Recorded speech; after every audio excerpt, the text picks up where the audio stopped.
Good morning, everybody. Today I have not necessarily a tutorial, but more of like a showcase of the way I've implemented the single-use double jump. So before I get started, I'll just show you the way it works. So when I step on one of these dark green platforms, it changes the color of my character, which that's how I've indicated that I currently have a double jump available to use.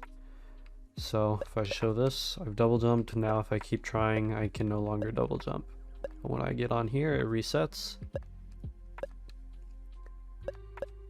And, I can play the level as it's intended. So I keep my double jump until I've used it. That's the way we want it.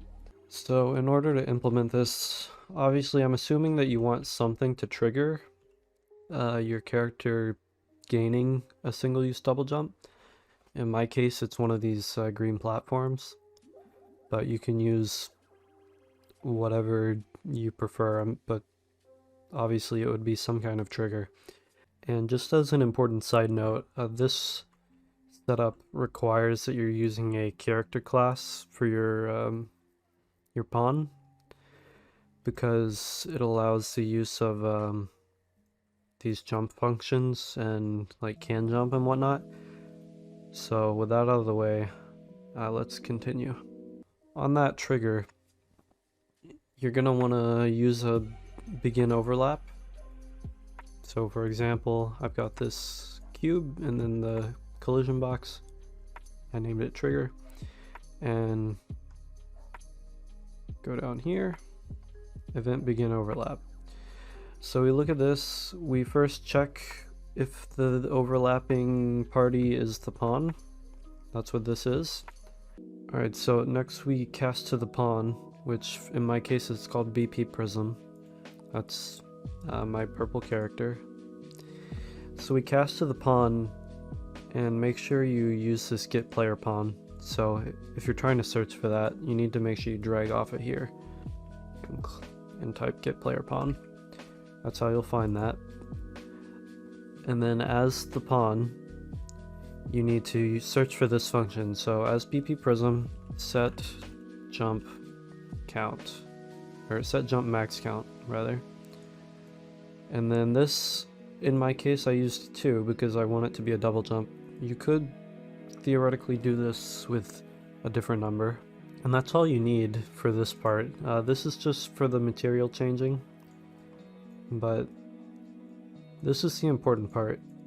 So moving on, you want to go to your player pawn. And this is the rest of it. It's pretty simple. So first we need to use event tick, and I'll tell you the reason for that now. I originally was checking for this on my input action jump, and I'll show you the reason that's a problem. So if I just disconnect this and connect this to here, and then we go into play. If I go over here, I collect my double jump, and I can jump around and still keep it. But if I double jump, for some reason I'm still able to continue double jumping.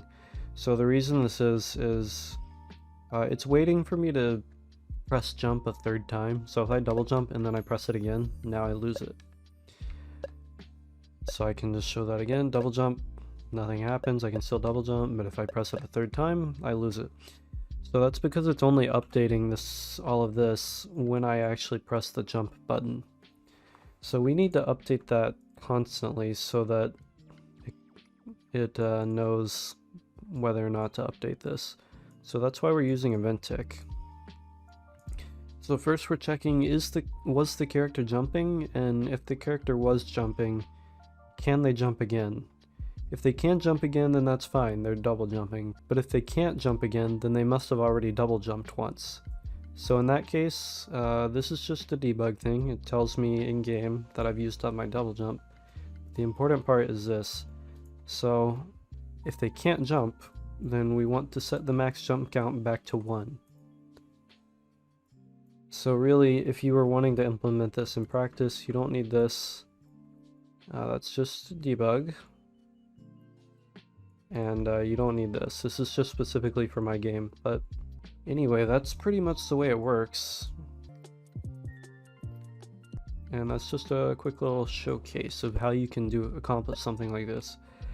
Because I really struggled to come up with this for whatever reason. But I'm happy that I've done it now. If you have questions in the comments, I'll try and help you.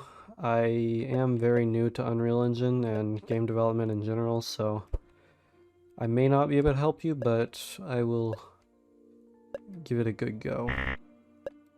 If you want to check out this game, I've got playlists that I'll put up in the corner, and you can view the few videos that I've put out on this so far. But that's it for me, so thank you very much for watching.